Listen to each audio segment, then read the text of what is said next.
The legal papers trembling in my wrinkled hands felt heavier than my entire 62 years of life, and the words, "Petition for guardianship, mentally incompetent," blurred through my tears as I realized my own son was trying to steal everything I had worked for. Before we continue, please write in the comments which country you're listening from. Enjoy the story. I'm Margaret Whitfield, and I never thought the child I raised, sacrificed everything for, and loved unconditionally would one day stand in a courthouse trying to convince a judge that his own mother had lost her mind. But there I was, sitting in my small kitchen on Maple Street, staring at court documents that might as well have been my death sentence. The morning had started like any other. I was tending to my small garden, the one that kept me busy since retiring from 30 years of nursing, when the doorbell rang. A serious-looking man in an expensive suit handed me the manila envelope with all the ceremony of a funeral director. "Margaret Whitfield?" he asked, though he already knew the answer.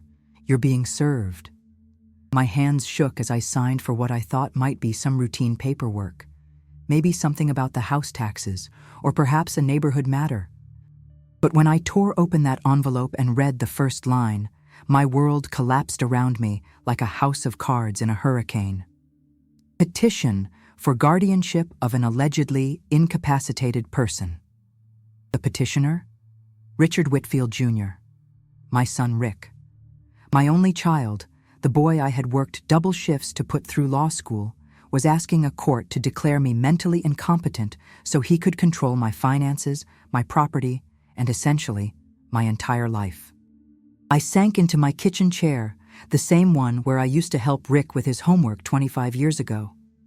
The irony wasn't lost on me that the education I had paid for was now being used as a weapon against me. The papers outlined their case in cold, clinical language that made my blood run cold. According to the petition, I was showing signs of severe cognitive decline, unable to manage financial affairs, and a danger to myself and others due to mental incapacity. They claimed I had been making irrational financial decisions and exhibiting paranoid behavior. The petition requested that Rick be appointed as my guardian with full authority over my assets, medical decisions, and living arrangements. Living arrangements. Those two words hit me like a physical blow. I knew what that meant. Rick and his wife Amanda had been dropping hints for months about nice facilities where I could get proper care. They weren't talking about keeping me in my own home with some help. They were talking about warehousing me in some sterile institution where I'd be out of sight and out of mind. But what hurt more than the legal jargon and the cold bureaucratic language was the list of evidence they planned to present. They had been watching me, documenting my every move, twisting my normal behaviors into signs of mental illness. Going to the bank frequently was now obsessive financial checking. My careful budgeting was hoarding behavior. My privacy about certain personal matters was paranoid secrecy. I thought about all those Sunday dinners where Rick and Amanda would sit at my table, eating the meals I cooked, complaining about their expensive lifestyle, their need for a bigger house, better cars, more exotic vacations. I remembered how Rick's eyes would light up whenever the conversation turned to what would happen to Mom's things someday. I had assumed it was normal concern about inheritance. Now I realized it was something much darker. The petition was scheduled for hearing in just 2 weeks. 2 weeks to prove that I wasn't the doddering old fool my son was painting me to be. 2 weeks to show that the woman who had managed a household budget for decades, who had navigated the complex world of healthcare as a registered nurse, who had raised a child alone after a difficult divorce, was perfectly capable of managing her own affairs. I sat there in my kitchen, surrounded by the life I had built with my own 2 hands, and felt more alone than I had ever felt in my entire life. The son I had sacrificed everything for, the child I had loved more than my own life, saw me as nothing more than an obstacle between him and what he considered his rightful inheritance. But as I read through those papers again, more carefully this time, something began to stir inside me. It wasn't just hurt or disappointment. It was anger. A cold, calculating anger that I hadn't felt since the day my ex-husband had tried to take Rick away from me 30 years ago. I had fought then, and I had won. Maybe it was time to fight again, because Rick had made one crucial mistake in his assessment of his old mother. He thought I was weak, confused, and helpless. He thought 30 years of nursing, dealing with doctors, administrators, and complex medical situations had taught me nothing about standing up for myself. He thought that because I lived simply and quietly, I was simple and quiet. He was about to learn just how wrong he could be. That night, I couldn't sleep, so I climbed up to the attic and pulled down the old photo albums, needing to remind myself of the truth that Rick seemed to have forgotten. That everything he had achieved in life came from a mother who had given up her own dreams to make his possible. The first album fell open to a picture of 3-year-old Rick on his first day of preschool, his little hand clutching mine as we stood outside Mrs. Patterson's daycare. I was 24 then, already a single mother after his father decided that responsibility wasn't for him. I was working the night shift at St. Mary's Hospital, coming home exhausted at 7 in the morning, just in time to get Rick ready for daycare before collapsing into bed for a few hours of sleep. I turned the pages slowly, watching my son grow up in snapshots while I remained a constant presence beside him. Rick at his elementary school graduation, valedictorian even then. Me in my nursing uniform, having rushed straight from a double shift because I wouldn't miss his moment. Rick at his high school science fair, holding up his first-place ribbon while I beamed with pride in the background, still wearing my hospital scrubs because I had worked 16 hours straight to afford the materials for his project. The memories came flooding back with each photograph. When Rick was 8 and announced he wanted to be a lawyer like the ones he saw on television, I started putting away extra money from my overtime shifts. When he was 10 and needed expensive books for his gifted program, I worked Christmas and New Year's Eve shifts for the holiday pay. When he was 14 and wanted to go to law camp during summer break, I picked up weekend shifts at the free clinic for 6 months to afford it. I remembered the nights I would sit at this very kitchen table, surrounded by medical journals and nursing continuing education materials, studying for my own advancement exams while Rick slept upstairs. Not because I loved studying, God knows I was exhausted most of the time, but because every promotion, every certification, every additional skill meant more money for Rick's future. There were pictures of his high school graduation, where he gave the valedictorian speech about achieving success through hard work and determination. I was in the third row, tears streaming down my face, so proud of this brilliant young man I had raised. He mentioned his teachers, his coaches, his guidance counselor. He never mentioned the mother who had worked herself to the bone to make that moment possible. The college years were harder to document in photographs because I couldn't afford to visit often. Rick went to Harvard Law School, Harvard, and I was so proud I thought my heart would burst. The tuition alone was more than I made in a year, but I had been saving for over a decade. I took out loans, worked extra shifts, even sold my mother's jewelry to make sure he had everything he needed. I found the letter he wrote me during his second year, the one I had treasured for so long. "Dear Mom," it said, "I know I don't say it enough, but I'm grateful for everything you've done for me. I promise that when I'm a successful lawyer, I'll take care of you the way you've taken care of me. You'll never have to work another day in your life." That letter was 15 years old now, and Rick was indeed a successful corporate lawyer with a prestigious firm downtown. He lived in a beautiful house in the suburbs, drove luxury cars, and took expensive vacations with Amanda. And me? I was still living in the same modest house I had bought when he was in elementary school, still driving the same reliable sedan I had purchased used when he started college, still living on my nurse's pension while he enjoyed the fruits of his Harvard education. But it wasn't the lack of financial support that hurt the most. It was the gradual disappearance of respect, the slow transformation from the grateful son who wrote me loving letters to the dismissive man who now viewed me as a burden. When had "Thank you, Mom" become "You don't understand, Mom"? When had "I love you" become "Let me handle this"? I remembered the first time I noticed the change. Rick had been practicing law for about 5 years when I called him for advice about refinancing the house. Instead of helping me understand the terms, he sighed heavily and said, "Mom, these financial things are too complicated for you. Just let me handle it." That should have been my first warning sign, but I was just happy he wanted to help. Then came the comments about my simple lifestyle. When I mentioned shopping at thrift stores or using coupons, Rick would shake his head and say, "Mom, you don't need to live like that anymore." But when I asked if that meant he was going to help with my expenses, the conversation would quickly change to how expensive their own lifestyle was, how much pressure he was under at the firm, how much Amanda's social obligations cost. The Sunday dinners had started 3 years ago, Amanda's idea, she claimed.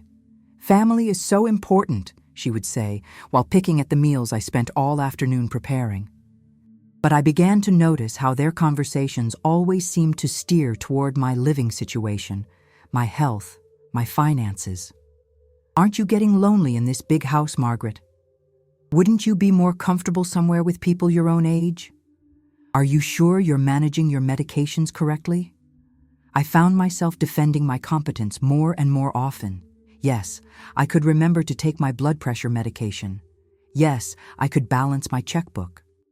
Yes, I could drive safely to the grocery store. The fact that I had to defend these basic adult capabilities to my own son should have told me everything I needed to know about where his mind was heading. The breaking point came 6 months ago, when Rick announced that he and Amanda had been researching options for me. Not researching with me, not asking my opinion about options, but researching options for me like I was a problem to be solved rather than a person to be consulted. They had brochures for assisted living facilities, information about elder care services, and a whole presentation about aging in place safely. I realized now that they had been building their case against me for months, maybe years. Every time I forgot where I put my keys, every time I had to ask them to repeat something because the television was too loud, every time I expressed an opinion they disagreed with, they were filing it away as evidence of my declining mental capacity. The son I had raised to be strong and independent had become calculating and manipulative. The boy I had taught to stand up for what was right was now trying to steal from his own mother. And the worst part was, he probably convinced himself that he was doing it for my own good. The disrespect didn't happen overnight. It was like poison slowly seeping into our relationship, so gradual that I almost convinced myself I was imagining it, until the day I realized my own son had been treating me like his personal ATM and unpaid servant for years. It started with small things that I brushed off as Rick being busy with his demanding career. Phone calls that went straight to voicemail and weren't returned for days. Visits that were canceled at the last minute because something important came up at the office. Conversations where he would interrupt me mid-sentence to answer his phone, leaving me sitting there feeling invisible in my own home. Then came the financial requests that weren't really requests. Rick had graduated from Harvard without any student loans because I had sacrificed everything to pay his way. But somehow, he always seemed to need money. First, it was for his wedding. "Mom, you want your only son to have a nice wedding, don't you?" Then, it was for the down payment on their house. "It's really an investment for the family, Mom. This house will be worth so much more in a few years." When I asked questions about repayment or suggested we put agreements in writing, Rick would get that condescending tone that made my skin crawl. "Mom, we're family. We don't need contracts between family." But I noticed that when it came to his clients, everything was documented, everything was legal and binding. Family, apparently, was different. Family was supposed to give without expecting anything in return. The pattern became clear over the years. Rick would show up when he needed something: money for Amanda's shopping sprees, help with their mortgage when his bonus was smaller than expected, or cash for their expensive vacations that they somehow felt entitled to take twice a year. But when I needed help, when I mentioned that my own expenses were getting harder to manage on my nursing pension, suddenly Rick was too busy to talk. Amanda made everything worse. She had this way of speaking to me that was sweet on the surface, but poisonous underneath. "Oh, Margaret, "You're so lucky to have such a simple life," she would say, while examining her expensive manicure. "I just don't know how you manage on so little. It must be nice not to have any real responsibilities." She would walk through my house like she was appraising it, commenting on how quaint everything was, how vintage my furniture looked, how much potential the place had if someone really invested in updating it. I began to realize she wasn't just making conversation. She was calculating the value of everything I owned like she already considered it hers. The worst part was how they would talk about me when they thought I couldn't hear. I was in the kitchen preparing dinner one Sunday when I overheard Rick on the phone in the living room. "No, she's getting more stubborn about money," he was saying. "I think we need to start documenting some of this behavior." Dr. Hansen said that financial paranoia is often one of the first signs. Dr. Hansen, my own family doctor, who I had trusted for 15 years. Rick had been going to my medical appointments with me for the past year, claiming he was worried about my health. I thought he was being a caring son. Now I realized he was gathering ammunition. They started bringing up my age constantly, as if turning 62 somehow made me incapable of basic reasoning. When I disagreed with their suggestions about home repairs or medical treatments, Rick would exchange that look with Amanda, the one that said, "See what I mean?" When I expressed opinions about politics or current events, they would smile condescendingly and say things like, "That's nice, Mom," as if I were a child who had just said something cute but meaningless. The breaking point should have been when they suggested I stop driving. I had been driving safely for over 40 years, never had a serious accident, never even had a speeding ticket. But suddenly, according to Rick and Amanda, I was a danger to myself and others. They wanted me to sell my car and call them whenever I needed to go somewhere. "We'll be happy to take you grocery shopping once a week," Amanda said with that fake sweetness that made me want to scream. "And of course we can drive you to doctor's appointments. It'll be so much easier for everyone." Easier for everyone except me, the person who would lose her independence and become completely dependent on two people who clearly viewed her as a burden. When I refused, Rick got angry. Really angry, for the first time in years. "Mom, you're being unreasonable," he snapped. "We're trying to help you, but you're too stubborn to see it. This is exactly the kind of thinking that worries us. You're not making rational decisions anymore." That phrase, "not making rational decisions," would come back to haunt me later when I read it in the guardianship petition. Every time I had stood up for myself, every time I had refused their help, every time I had maintained my independence, Rick had been filing it away as evidence of my mental incompetence. But what really opened my eyes was the day I found Rick in my home office, going through my financial papers. He had his own key. I had given it to him years ago for emergencies. But this wasn't an emergency. I had come home early from my doctor's appointment because it had been canceled, and there he was, sitting at my desk with my bank statement spread out in front of him. "Rick," I said, startled. "What are you doing?" He didn't even look embarrassed. "Mom, I'm worried about how you're managing your finances. These statements show some concerning patterns." "Concerning patterns?" I was furious. "Those are my private financial records, Rick. You had no right to go through them." "I have every right to be concerned about my mother's well-being," he said, standing up slowly like he was dealing with a dangerous animal. "Look at this. You've been making large cash withdrawals, moving money between accounts for no apparent reason. Dr. Hansen said this kind of erratic financial behavior is something we should watch for." The truth was, I had been moving money around, but not erratically. I'd been very carefully organizing my finances, consolidating accounts, making sure everything was in order. The cash withdrawals were for home improvements I was paying for directly, avoiding the credit cards that Rick seemed to think I couldn't handle responsibly. But Rick had his own interpretation of my perfectly rational financial management, and it was clear he had already shared his concerns with others. When I demanded he leave my house and return the key, he just shook his head sadly. "Mom, this is exactly what I'm talking about. This paranoid reaction, this anger over someone trying to help you. It's not normal. We're going to need to discuss some options for making sure you're properly cared for." That night, I realized my son wasn't just disrespectful or ungrateful. He was dangerous. He had been systematically building a case against me, documenting my normal behaviors as signs of mental illness, preparing to take control of my life under the guise of protecting me. And the most terrifying part was how confident he seemed about his chances of success.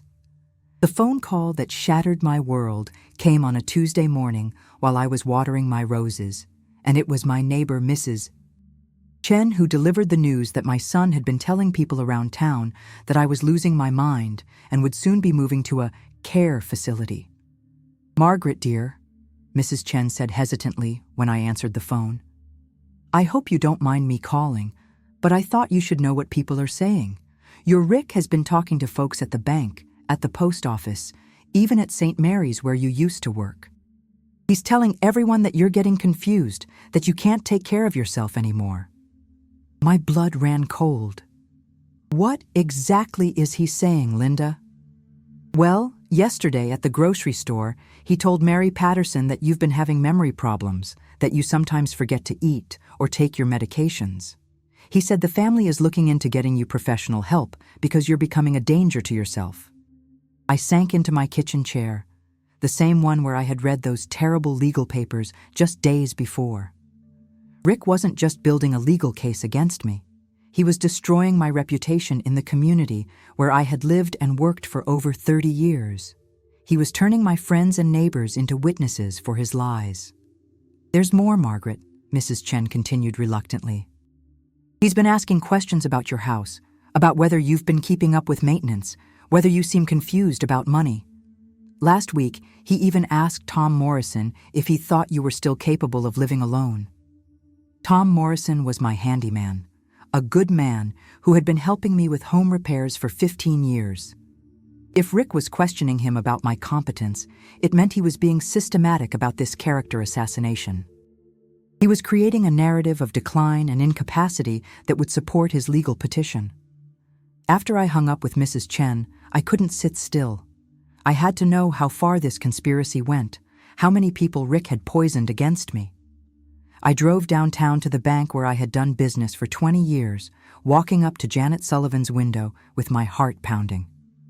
"Good morning, Mrs. Whitfield," Janet said, but her smile seemed forced, uncertain. "How are you feeling today?" How was I feeling? Janet had never asked me about my feelings before. We usually exchanged pleasantries about the weather or her grandchildren. "I'm fine, Janet. Why do you ask?" She looked uncomfortable. "Oh, no reason. It's just that your son mentioned you haven't been feeling well lately. He seemed very concerned about you." There it was.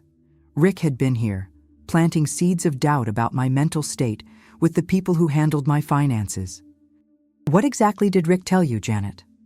"Well, I probably shouldn't say anything, but he mentioned that you've been confused about your account balances lately, that you sometimes can't remember recent transactions. He asked us to call him if we noticed any unusual activity or if you seemed disoriented when you came in." I was furious, but tried to keep my voice steady. "Janet, have I ever seemed confused or disoriented to you? In all the years I've been banking here, have I ever had problems with my transactions or account management?" She looked genuinely puzzled. "No, Mrs. Whitfield, you've always been very sharp about your finances, very organized. I've never seen any signs of confusion." "Then why would you agree to monitor me for my son?"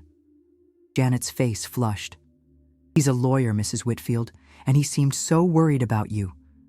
He said sometimes families are the last to notice when someone they love is declining. He made it sound like he was just looking out for your best interests." I left the bank feeling sick to my stomach. Rick wasn't just planning to steal my money. He was systematically destroying my credibility so that when the court hearing came, everyone would already believe his version of events. He was using his professional reputation and his position as a concerned son to turn my own community against me. My next stop was Dr. Hansen's office. I didn't have an appointment, but I told the receptionist it was urgent. When Dr. Hansen finally saw me, his manner was completely different from our usual interactions. He spoke slowly and clearly, as if I might have trouble understanding him. "Margaret, how are you adjusting to the new medication?" he asked. "What new medication? You haven't prescribed me anything new in months." Dr. Hansen frowned and checked his notes. "Your son Rick said you were having trouble remembering to take your blood pressure medication consistently. He was concerned that you might need a medication management system." "Dr. Hansen, I have never missed my blood pressure medication. I take it every morning with breakfast, just like I have for the past 5 years." "Did Rick tell you I was missing doses?" "He mentioned that you sometimes seemed confused about your medications, that you couldn't remember if you had taken them or not. He thought it might be helpful if we simplified your regimen or perhaps looked into some additional support for managing your prescriptions." I realized that Rick had been to see my doctor without me, feeding him lies about my mental state and my ability to care for myself.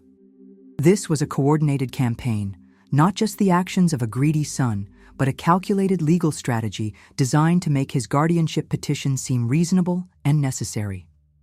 "Dr. Hansen," I said carefully, "has Rick asked you to provide any documentation about my mental capacity?" The doctor looked uncomfortable. "Well, he did express concerns about some cognitive changes he thought he was observing. He asked if I thought you might benefit from a neurological evaluation or a mental health assessment. He seemed to think it would be in your best interests to have a comprehensive evaluation of your current functioning." There it was, the smoking gun. Rick had been working with my own doctor to create medical documentation that would support his claim that I was mentally incompetent. He had been planning this for months, maybe longer, systematically laying the groundwork for his legal theft. When I got home, I went straight to my computer and started researching guardianship law. What I learned terrified me. Once a guardianship petition was filed, the burden of proof shifted to me to prove that I was competent, not to Rick to prove that I wasn't. The court would appoint its own evaluators, but those evaluators would be influenced by the evidence Rick had been so carefully collecting. If Rick succeeded in getting guardianship, he would have complete control over my finances, my medical care, my living arrangements, and essentially every aspect of my life. I would become a non-person, legally speaking, with no more rights than a child. He could move me to a nursing home against my will, sell my house, spend my money however he saw fit, and there would be nothing I could do about it. That night, I lay in bed staring at the ceiling, realizing that my own son, the child I had sacrificed everything for, was not just stealing my money. He was stealing my life, my dignity, my very identity as an independent human being. And he was doing it all while convincing himself and everyone else that he was the devoted son just trying to protect his aging mother. But as I lay there in the darkness, something crystallized in my mind. Rick thought he knew everything about me, thought he understood exactly what he was dealing with. He had spent months building his case based on one fundamental assumption, that I was exactly what I appeared to be, a simple retired nurse with modest savings and no real power to fight back. He was about to learn that assumption was the biggest mistake of his life.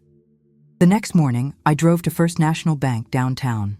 Not my usual branch, but the main office where I had kept a safety deposit box for 45 years, the one Rick didn't know existed because I had opened it before he was even born, under a name he had never heard me use.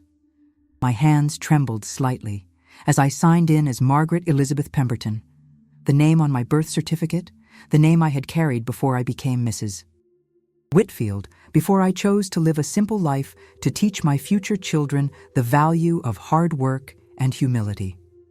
The bank manager, Mr. Rodriguez, greeted me with the respect due to someone who had maintained significant accounts at his institution for nearly half a century. "Good morning, Ms. Pemberton," he said formally. "We haven't seen you in quite some time. I trust everything is well?" "Actually, Mr. Rodriguez, I may need to make some changes to my arrangements. There's a family situation developing that requires my attention." He nodded professionally. "Of course. Would you like to access your box first, or shall we discuss your accounts?" The safety deposit box was in the basement vault, and as I turned the key that I'd kept hidden in my bedroom for all these years, I felt like I was opening a door to a life I had deliberately closed 45 years ago. Inside were documents that Rick could never have imagined existed, papers that told a very different story about who his mother really was. The first document was my original birth certificate, Margaret Elizabeth Pemberton, daughter of Charles Pemberton and Eleanor Ashworth Pemberton. Charles Pemberton, founder of Pemberton Pharmaceuticals, one of the largest drug companies in the Northeast. Eleanor Ashworth, heiress to the Ashworth textile fortune. I had been born into wealth that Rick couldn't even comprehend, wealth that made his precious $4.2 million look like pocket change.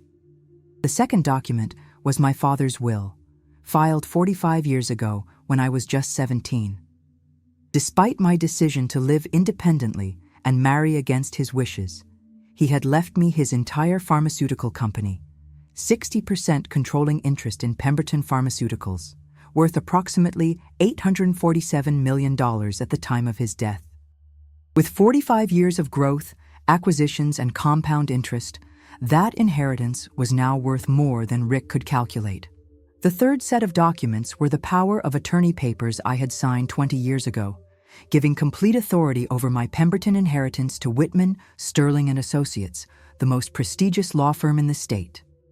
They had been managing my wealth discreetly for decades, reinvesting profits, expanding holdings, ensuring that Margaret Elizabeth Pemberton remained one of the wealthiest women in New England, while Margaret Whitfield lived quietly as a retired nurse. I had made this choice deliberately when Rick was young. I wanted him to grow up understanding the value of work, the importance of earning respect through character rather than inheriting it through money. I had planned to reveal the truth when he matured, when he had proven himself to be the kind of man who could handle such wealth responsibly. But as I sat in that bank vault, surrounded by documents that proved I controlled more wealth than Rick could spend in 10 lifetimes, I realized my son had failed the test I had been giving him for 45 years. Instead of growing into a man of character who would honor his mother's sacrifices, he had become exactly the kind of person I had tried to protect him from becoming: greedy, entitled, and willing to destroy his own family for money. Mr. Rodriguez returned with printouts of my current account balances. The numbers were staggering, even to me. The Pemberton Trust alone was now worth $1.2 billion.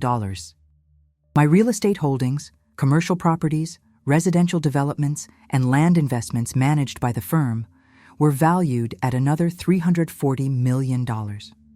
My stock portfolio, carefully diversified across multiple industries, was worth $186 million. Ms. Pemberton, Mr. Rodriguez said quietly, I hope you don't mind me saying, but the legal department mentioned they received some unusual inquiries recently. Someone has been asking questions about accounts associated with Margaret Whitfield. They wanted me to alert you in case there were any security concerns. My heart started pounding. What kind of inquiries? A lawyer named Richard Whitfield claimed to be representing an elderly client with possible cognitive issues. He was trying to determine if this client had any undisclosed accounts or assets that might need professional management. Of course, we told him we couldn't provide any information without proper authorization, but the timing seemed coincidental with your visit today. Rick was even more thorough than I had realized. He wasn't just planning to steal the money he knew about. He was trying to discover assets he suspected I might be hiding. But what he didn't understand was that Margaret Whitfield was hiding everything, because Margaret Whitfield was just a role I had been playing for 45 years. Mr. Rodriguez, I need you to contact Whitman, Sterling immediately. Tell them it's time to activate the full legal protection protocols we discussed years ago. And I need complete documentation of all my holdings, prepared for potential court proceedings. His eyebrows raised slightly. Court proceedings, Ms. Pemberton? Is there something our legal team should be aware of? My son is attempting to have me declared mentally incompetent so he can steal what he believes to be my life savings of $4. $2 million. He has no idea that the woman he's trying to rob is actually one of the wealthiest people in the state. Mr. Rodriguez's expression shifted from professional concern to something approaching amazement.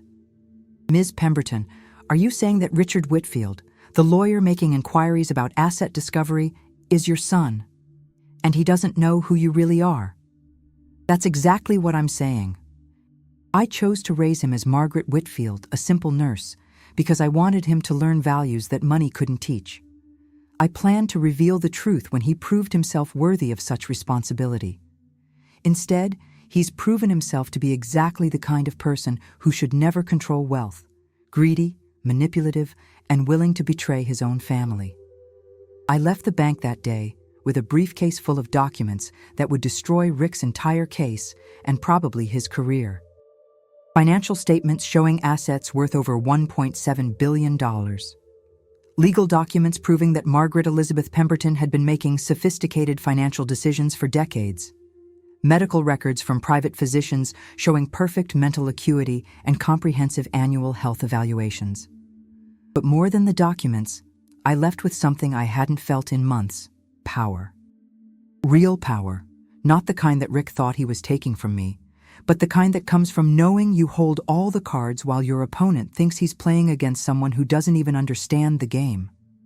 As I drove home, I thought about the irony of the situation. Rick was so focused on the $4.2 million that he considered his inheritance that he was completely blind to the fact that his mother controlled wealth that could buy and sell his entire law firm a dozen times over. He was planning to steal from someone he considered defenseless, never imagining that she was actually one of the most powerful people he would ever encounter. The 45-year test was over, and Rick had failed spectacularly. Now it was time for Margaret Elizabeth Pemberton to reclaim her true identity and show her ungrateful son exactly what kind of woman he had chosen to betray. The sweet, confused old lady he thought he was manipulating was about to disappear forever, and in her place would stand someone Rick had never met but should have spent his whole life hoping never to cross, one of the most powerful women in New England, and she was very, very angry with him. That afternoon, I sat in the mahogany-paneled office of Whitman, Sterling & Associates, facing three of the most powerful attorneys in the state, and for the first time in 45 years, I felt like myself again. Not Margaret Whitfield, the retired nurse, but Margaret Elizabeth Pemberton, a woman who controlled more wealth and power than most people could imagine. Senior partner. Harrison Whitman III, a distinguished man in his 70s who had been managing my affairs since his father handled my inheritance, looked at me with a mixture of respect and barely concealed excitement.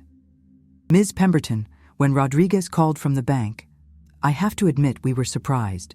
You've maintained your cover identity so successfully for so long that we wondered if you might never choose to reveal it.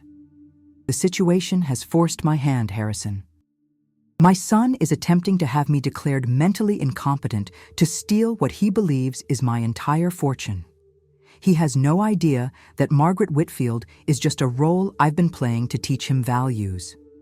Associate partner, Victoria Sterling, a sharp-eyed woman in her 40s who specialized in family law and estate protection, leaned forward. We've already begun preliminary research on Richard Whitfield Jr. and his associates. The lawyers he's working with, Dr. Harrison Blake and another attorney named Patricia Monroe, are known for these types of predatory guardianship cases. They typically target elderly individuals who appear to have assets but seem isolated or vulnerable. What they don't realize, added junior partner Marcus Chen, the firm's expert in corporate litigation, is that they've just declared war on one of the most powerful women in New England. The irony is almost poetic. Harrison Whitman spread out several thick folders across the conference table. Ms. Pemberton, we've prepared a complete legal strategy that will not only defeat your son's guardianship petition, but will likely destroy his legal career in the process. However, I need to ask, are you certain you want to take this course of action? Once we reveal your true identity, there will be no going back to the quiet life you've maintained. I thought about Rick sitting in my kitchen, going through my financial papers like he owned them, telling the community that I was losing my mind, systematically destroying my reputation so he could steal what he thought was everything I had. Harrison, my son has made his choice. He chose greed over family, manipulation over love, and betrayal over loyalty. I spent 45 years giving him every opportunity to prove himself worthy of this inheritance. Instead, he's proven himself to be exactly the kind of person who should never control wealth." Victoria Sterling smiled grimly. "In that case, let's discuss how we're going to dismantle his entire case. First, we have Dr. Elizabeth Hawthorne, one of the country's leading neurologists, who has been conducting your annual cognitive evaluations for the past 20 years. Her reports show not only normal mental function, but exceptional cognitive ability for someone of any age." She pulled out a thick medical file. Dr. Hawthorne's most recent evaluation, conducted just 3 months ago, includes comprehensive testing that proves your mental acuity, decision-making capacity, and financial competence are all well above average. This directly contradicts every claim your son intends to make about your mental state. Marcus Chen opened another folder. "We also have 20 years of financial records showing that Margaret Elizabeth Pemberton has been making sophisticated investment decisions, managing complex business operations, and overseeing charitable foundations with remarkable success. The Pemberton Trust has grown by 340% under your guidance over the past 2 decades. More importantly," Harrison added, "we have documentation showing that you've been living as Margaret Whitfield by choice, not because you're confused or incompetent. Bank records show regular planned transfers from the Pemberton accounts to the Whitfield accounts, always the exact amount needed to maintain your chosen lifestyle, never more, never less. This demonstrates careful, intentional financial planning over decades." Victoria Sterling leaned back in her chair. "Now, let's talk about your son's legal team. Dr. Harrison Blake has been involved in 17 guardianship cases over the past 5 years. In 12 of those cases, the court later found evidence of financial exploitation or inappropriate asset management. He's currently under investigation by the State Bar for potential ethics violations. Patricia Monroe," Marcus continued, "has been sanctioned twice for inadequate representation of elderly clients. She has a pattern of working with Blake on these cases, typically collecting substantial fees while the alleged incapacitated person's assets are depleted through administrative costs."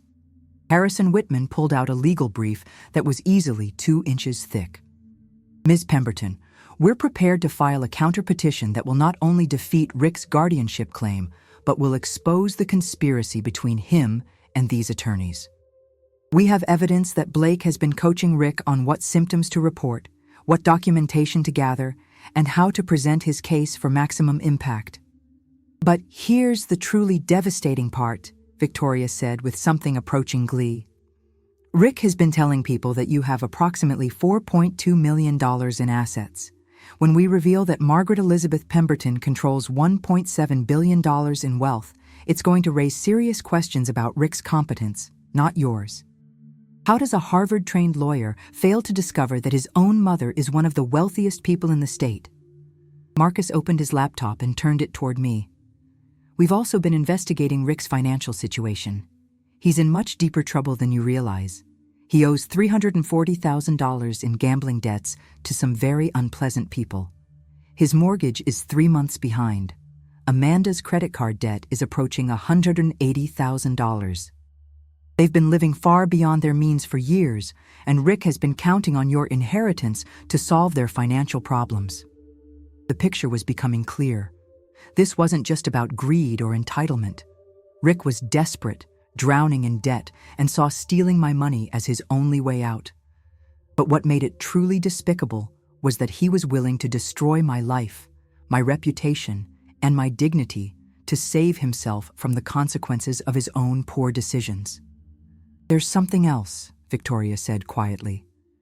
"We've discovered that Rick has already been in contact with several assisted living facilities. He's not just planning to control your money. He's planning to have you institutionalized immediately after gaining guardianship. The facility he's chosen costs $8,000 per month and has a very poor reputation for patient care." That revelation hit me like a physical blow. Rick wasn't just planning to steal my money and put me somewhere out of the way. He was planning to warehouse me in a substandard facility where I would be forgotten and neglected, while he enjoyed the fruits of his betrayal. "Harrison," I said, my voice steady despite the rage building inside me, "I want you to prepare for total war. I don't want to just win this case. I want Rick and his co-conspirators exposed, sanctioned, and professionally destroyed. I want the court to understand not just that I'm competent, but that I'm more competent than the son who dared to question my mental capacity." Harrison Whitman smiled, and for the first time, I saw why he was considered one of the most feared attorneys in the state. "Ms. Pemberton, it will be my absolute pleasure to remind the legal community why no one crosses the Pemberton family. By the time we're finished, Richard Whitfield Jr. will be lucky if he can get a job as a paralegal in the smallest firm in the state." As I left the law office that evening, I realized that the scared, vulnerable woman Rick thought he was exploiting had never actually existed. Margaret Whitfield had been a performance, a 45-year lesson in humility and values that my son had completely failed to learn.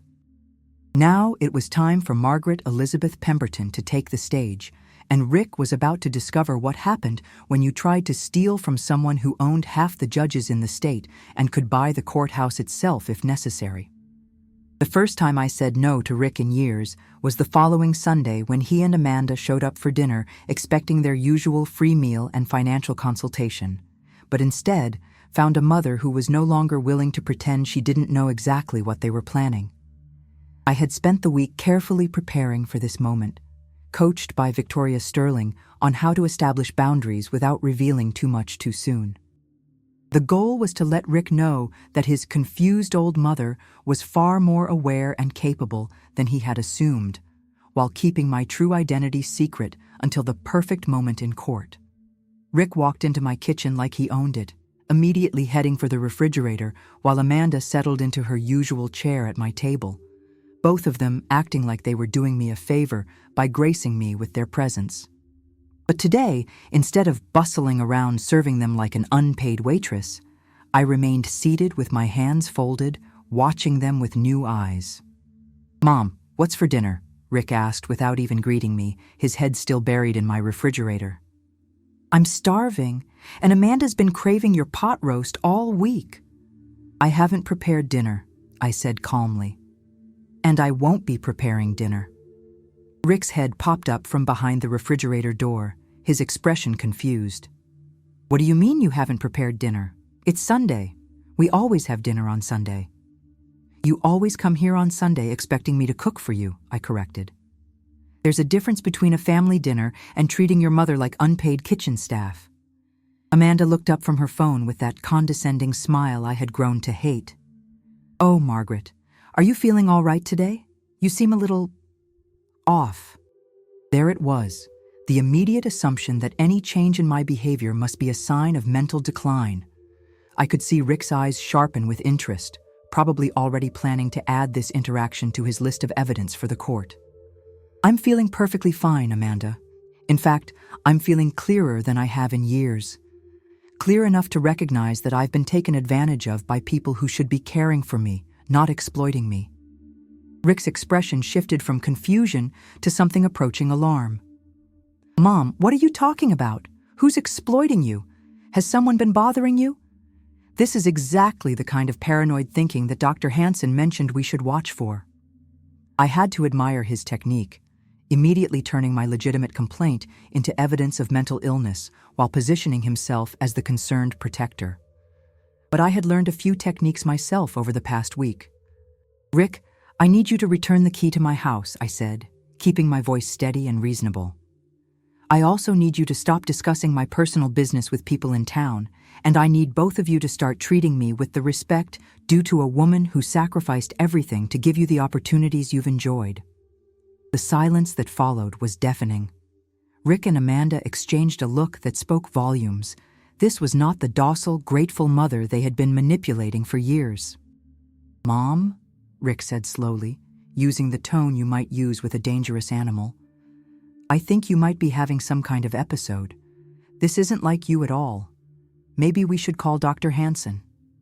"This is exactly like me, Rick. This is who I've always been underneath the doormat you've been wiping your feet on for the past decade. The difference is that I'm no longer willing to pretend your behavior is acceptable." Amanda stood up abruptly. "Margaret, I think you need to calm down. You're getting worked up over nothing. We've never done anything but try to help you." "Help me?" I laughed, and the sound surprised even me. It had been years since I had laughed with genuine amusement instead of polite social obligation. "Amanda, in the 5 years you've been married to my son, you've never once offered to help with anything. You've never brought a dish to these dinners, never offered to clean up, never even thanked me for the meals I've prepared.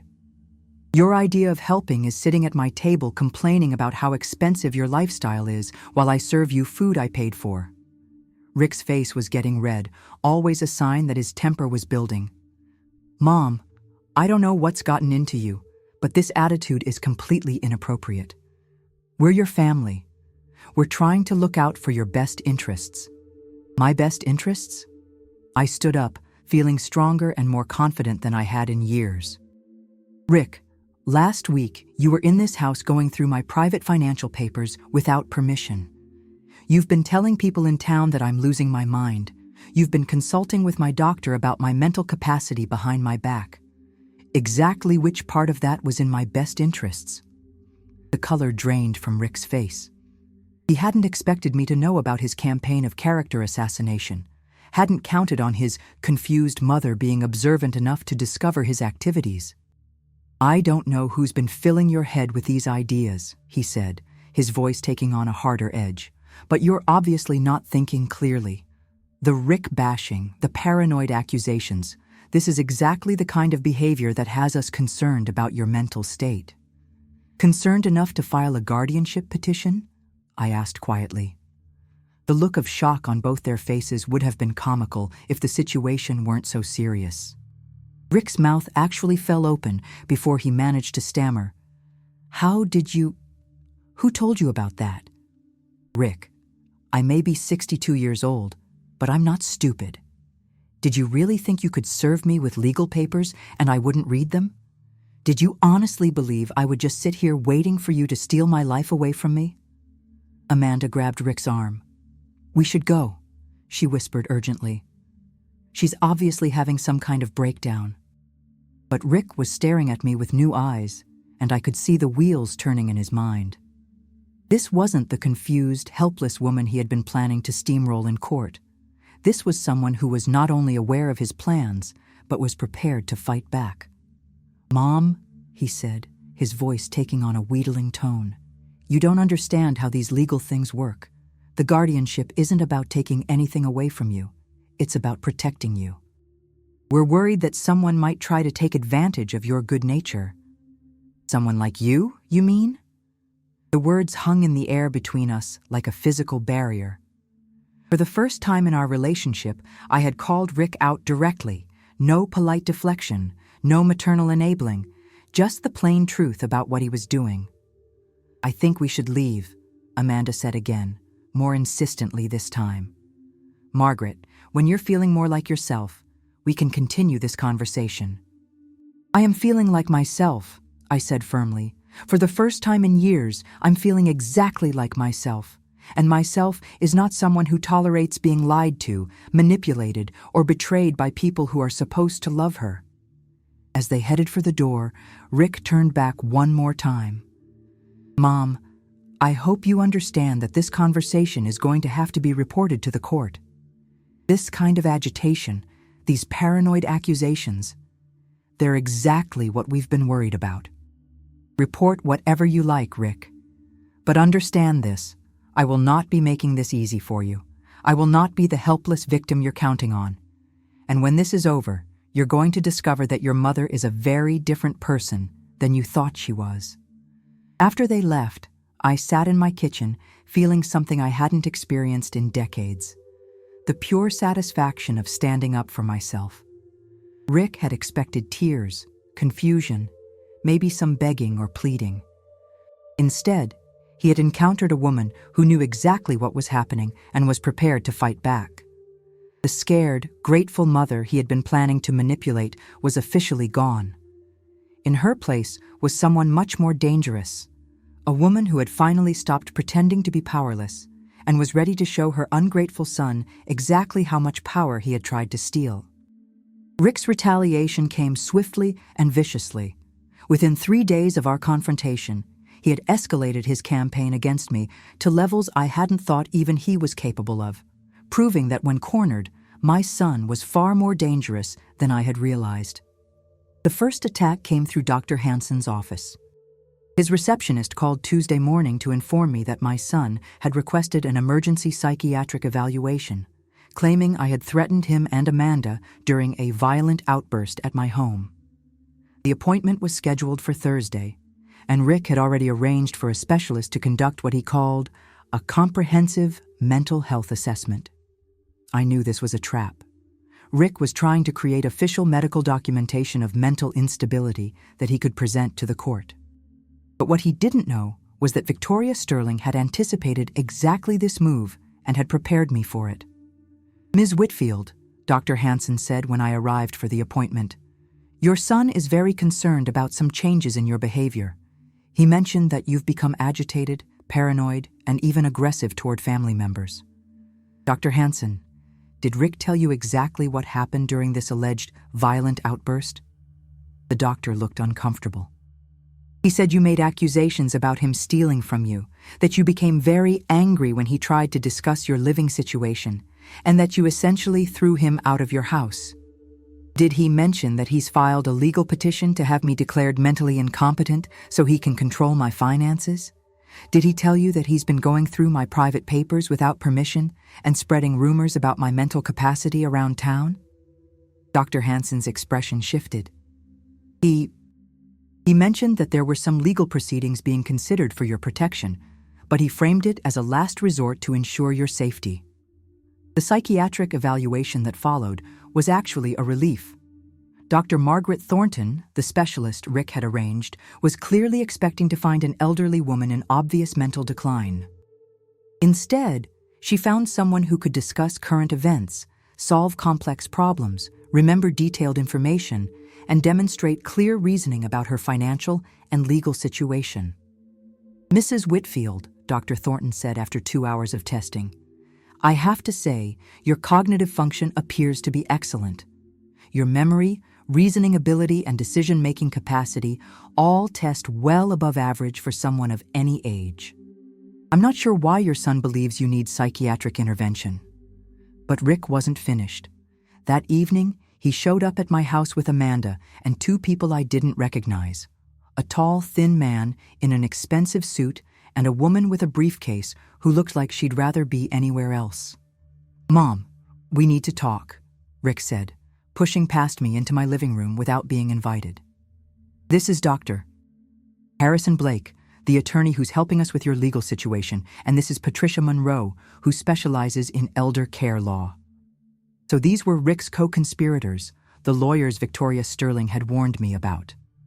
Dr. Blake had the smooth, predatory manner of someone who made his living exploiting vulnerable people, while Patricia Monroe looked like she was already calculating her fees. "Mrs. Whitfield," Dr. Blake said with false warmth, "we understand this legal process seems frightening, but we want you to know that everyone here just wants what's best for you. Your son has expressed some very legitimate concerns about your ability to manage your affairs safely." "What concerns specifically?" I asked, settling into my favorite chair and forcing them to remain standing. "Well," Patricia Monroe consulted her notes, "there's your recent agitation and paranoid behavior, your inability to maintain family relationships appropriately, and some concerning financial decisions that suggest possible cognitive decline." "Such as?" Dr. Blake stepped forward. "Mrs. Whitfield, your son tells us you've been making large, unexplained cash withdrawals, moving money between accounts erratically, and becoming secretive about your financial situation. These are often early signs of dementia-related financial confusion." I had to admire their strategy. They were taking my perfectly rational financial reorganization and presenting it as evidence of mental decline. But they had made one crucial mistake. They assumed I didn't understand what they were doing. "Dr. Blake, Are you familiar with the legal requirements for proving mental incompetence in this state? I asked quietly. He looked slightly surprised. Well, yes, of course. The court requires clear and convincing evidence that an individual lacks the capacity to make informed decisions about their personal care or property management. And what constitutes clear and convincing evidence? Patricia Monroe answered this time. Medical documentation of cognitive decline, evidence of poor judgment in financial or personal matters, and testimony from family members about observed changes in behavior or reasoning ability. I see. And you believe Rick has gathered this level of evidence against me? We believe the evidence is quite compelling, Dr. Blake said confidently. Your son has documented numerous instances of concerning behavior, and we have medical professionals who are prepared to testify about your declining capacity. This was the moment Victoria Sterling had prepared me for. Gentlemen, I think you should know that I've retained legal counsel of my own. Whitman, Sterling and Associates will be representing me in these proceedings. The reaction was immediate and dramatic. Dr. Blake's face went pale, and Patricia Monroe actually dropped her briefcase. Even Rick looked shocked. Mom, Rick stammered, when did you hire lawyers? And how are you paying for Whitman, Sterling? They're one of the most expensive firms in the state. I hired them the same way anyone hires attorneys, Rick. I called them, explained my situation, and retained their services. As for payment, that's none of your business. Dr. Blake had recovered enough to speak. Mrs. Whitfield, with all due respect, the fact that you've retained such expensive legal representation raises questions about your judgment. That firm charges thousands of dollars for basic consultations. This kind of financial decision-making is exactly what concerns your family. Dr. Blake, let me ask you something. If you were facing a legal attack on your competence and freedom, would you hire the best lawyers you could afford? Or would you trust your future to cut-rate attorneys who specialize in railroading elderly people? Amanda, who had been silent until now, finally spoke up. Margaret, where is this money coming from? Rick says you only have your pension and some modest savings. How can you suddenly afford lawyers like that? There it was, the question that was eating at all of them. They had built their entire case on the assumption that I was a simple retired nurse with limited resources and no real power to fight back. The idea that I might have resources they didn't know about was clearly terrifying to them. Amanda, my financial situation is considerably more complex than Rick believes. His assumptions about my resources and capabilities have been consistently wrong, and I suspect they're about to become even more wrong. Rick was staring at me like he'd never seen me before. Mom, what are you talking about? I've seen your bank statements, your tax returns. I know exactly what you have. You've seen what I chose to show you, Rick. You've made assumptions based on incomplete information, and you've built your entire legal strategy on those assumptions. That may not have been wise. Dr. Blake tried to regain control of the conversation. Mrs. Whitfield, regardless of your financial situation, the medical evidence of declining capacity remains compelling.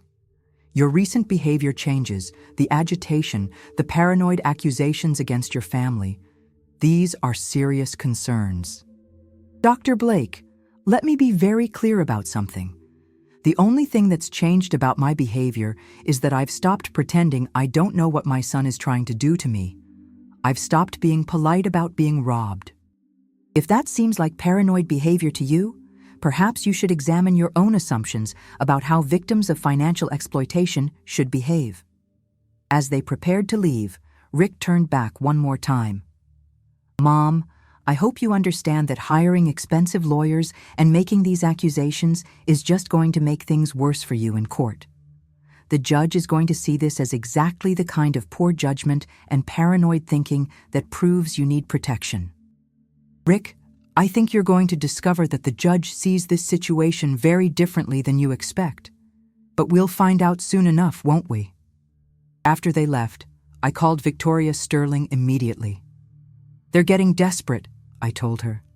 They're trying to rush the process and create as much documentation as possible before the hearing. Perfect, Victoria replied. Desperate people make mistakes, and we're going to let them make as many as possible before we destroy them completely.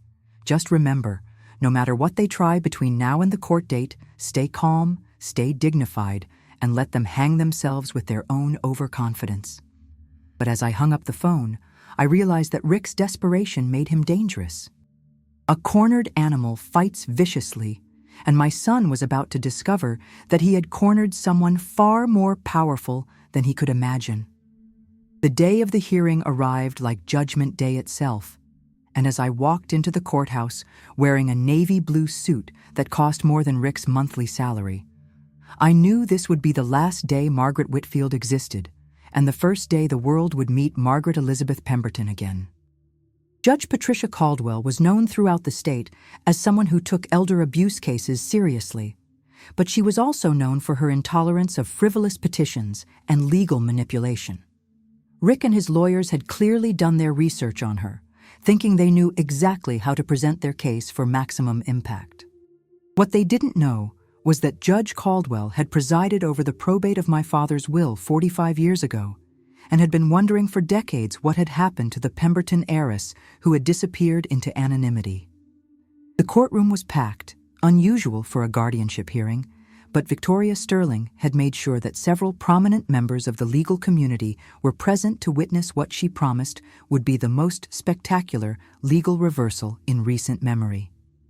Rick sat at the petitioner's table with Dr. Blake and Patricia Monroe, looking confident and well-prepared. He had spent weeks building his case, gathering his evidence, and convincing himself that his confused old mother would be easily steamrolled by superior legal expertise. Dr. Blake stood to present their opening argument. Your Honor, we are here today because a devoted son is desperately trying to protect his elderly mother from her own declining mental capacity. Margaret Whitfield, age 62, has shown increasing signs of cognitive decline, financial mismanagement, and paranoid behavior that put her at serious risk of exploitation. He painted a picture of a confused elderly woman making irrational financial decisions, becoming isolated and suspicious, and requiring immediate intervention for her own protection. He presented Rick as the loving son who was reluctantly taking legal action only after exhausting all other options. The evidence will show, Dr. Blake continued, that Mrs. Whitfield has been making erratic financial decisions, has become secretive about her assets, and has even hired extremely expensive legal representation that far exceeds her apparent financial means, a decision that itself demonstrates impaired judgment. When it was Victoria Sterling's turn to speak, she stood with the quiet confidence of someone who held all the cards and was about to play the winning hand. Your Honor, this case represents one of the most egregious examples of attempted financial exploitation I have encountered in my 20 years of practice. What the petitioners don't realize is that they have not targeted a vulnerable elderly woman. They have targeted one of the most powerful and competent people in this courtroom. She gestured toward me. Your Honor, I would like to introduce the court to Margaret Elizabeth Pemberton, daughter of Charles Pemberton, founder of Pemberton Pharmaceuticals, and controlling shareholder of one of the largest pharmaceutical companies in New England. The reaction in the courtroom was immediate and electric. Judge Caldwell's eyes widened in recognition. Several attorneys in the gallery began whispering frantically, and Rick's face went completely white as the implications hit him like a physical blow. For the past 45 years, Victoria continued, Ms. Pemberton has chosen to live quietly as Margaret Whitfield, a retired nurse, in order to teach her son the values of hard work and humility. She maintained this identity as a test of character, planning to reveal her true heritage when her son proved himself worthy of such responsibility. She turned to look directly at Rick. Instead, Richard Whitfield Jr. has proven himself to be exactly the kind of person who should never control wealth, greedy, manipulative, and willing to betray his own family for money.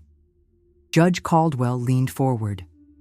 Ms. Sterling, are you saying that the allegedly incompetent woman your opponents want to place under guardianship is actually Margaret Elizabeth Pemberton, the pharmaceutical heiress? Yes, Your Honor. Ms. Pemberton currently controls assets worth approximately $1.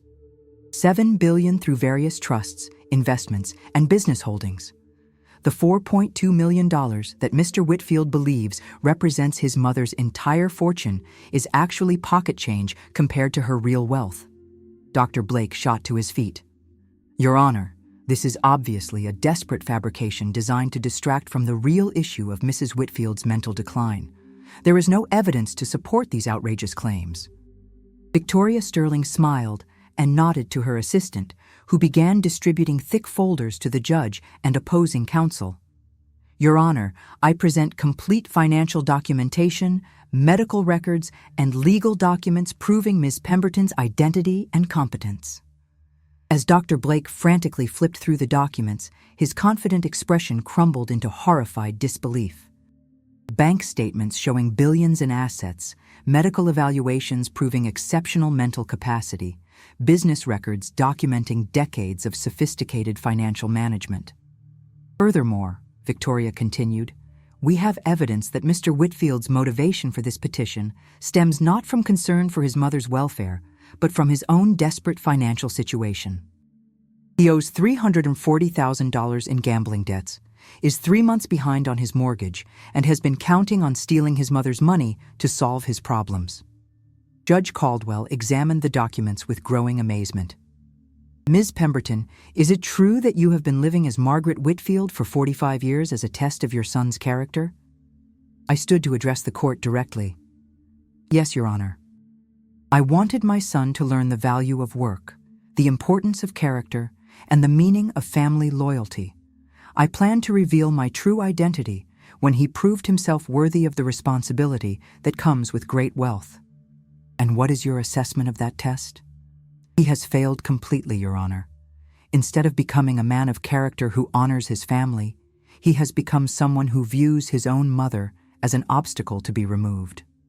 He was willing to have me declared mentally incompetent, steal my assets, and warehouse me in a substandard facility to solve his own financial problems. Rick finally found his voice. This is impossible, he stammered. You're my mother. You're a nurse. You live in a small house and drive an old car. You can't be worth billions of dollars. Rick, I said quietly, I chose to live simply to teach you values. I chose to be Margaret Whitfield so you would understand that worth comes from character, not wealth. But you've proven that you learned neither lesson. Judge Caldwell turned to Dr. Blake. Counselor, do you wish to continue with your petition in light of this new information? Dr. Blake looked like a man who had just watched his career implode in real time. Your Honor, we request time to review these documents and reassess our position. There's no need, Patricia Monroe said quickly, clearly trying to distance herself from the disaster. We withdraw the petition immediately. But Victoria Sterling wasn't finished. Your Honor, we request that this case be referred to the State Bar for investigation of potential ethics violations. We believe Mr. Whitfield and his attorneys may have engaged in conspiracy to commit financial exploitation of an elderly person. Judge Caldwell nodded grimly. Granted. Furthermore, I'm ordering a full investigation into how this frivolous and potentially fraudulent petition was allowed to proceed this far. As the hearing concluded, Rick sat in stunned silence, finally understanding the magnitude of what he had tried to do. He hadn't just attempted to steal from his elderly mother.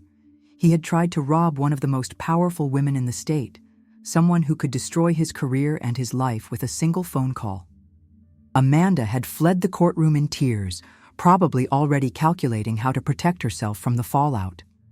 Dr. Blake and Patricia Monroe were frantically discussing damage control and legal representation for themselves. But Rick just stared at me like he was seeing me for the first time, which in many ways he was. The woman he thought he knew, the simple nurse he believed he could manipulate and control, had never actually existed. Mom, he whispered as I gathered my papers to leave, I didn't know. I never knew who you really were. That was the point, Rick, I replied. I gave you 45 years to prove you could love and respect Margaret Whitfield, the woman who sacrificed everything for you. Instead, you chose to betray her. Now you'll spend the rest of your life knowing that you threw away the love and respect of one of the most powerful women in New England for a few $1 million that was never even yours to begin with. As I walked out of that courtroom, I left Margaret Whitfield behind forever. The test was over, the charade was finished, and Rick had learned the most expensive lesson of his life, that sometimes the person you choose to underestimate is the last person on earth you should have crossed. 6 months after the courtroom revelation that destroyed my son's life and reputation, I sat in the executive boardroom of Pemberton Pharmaceuticals for the first time in 45 years, no longer pretending to be anyone other than exactly who I was born to be, one of the most powerful women in New England. The consequences for Rick had been swift and merciless. The state bar investigation had resulted in a 2-year suspension of his law license for attempted fraud and conspiracy to exploit an elderly person. His prestigious law firm had terminated his employment immediately, citing gross ethical violations that are incompatible with our professional standards. The gambling debts he had tried to solve by stealing from me had led to the foreclosure of his house and the repossession of his luxury cars. Amanda had filed for divorce within 2 weeks of the hearing, taking their joint assets and leaving Rick with nothing but his debts and his shattered reputation.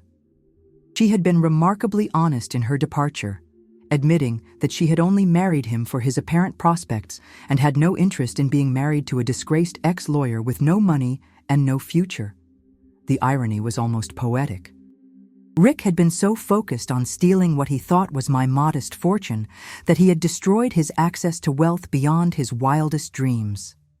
The son who could have inherited control of $1 billion empire had traded it all for a failed attempt to steal a few $1 million. But the most satisfying consequence was watching Rick finally understand the magnitude of what he had lost. Not just the money, though losing access to $1. $7 billion was certainly devastating, but the realization that he had betrayed and humiliated the one person who had truly loved him unconditionally.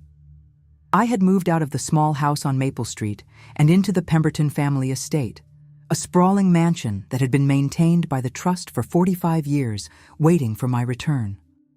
The contrast between Margaret Whitfield's modest home and Margaret Elizabeth Pemberton's ancestral estate was so dramatic that even I needed time to readjust to a life of privilege and power.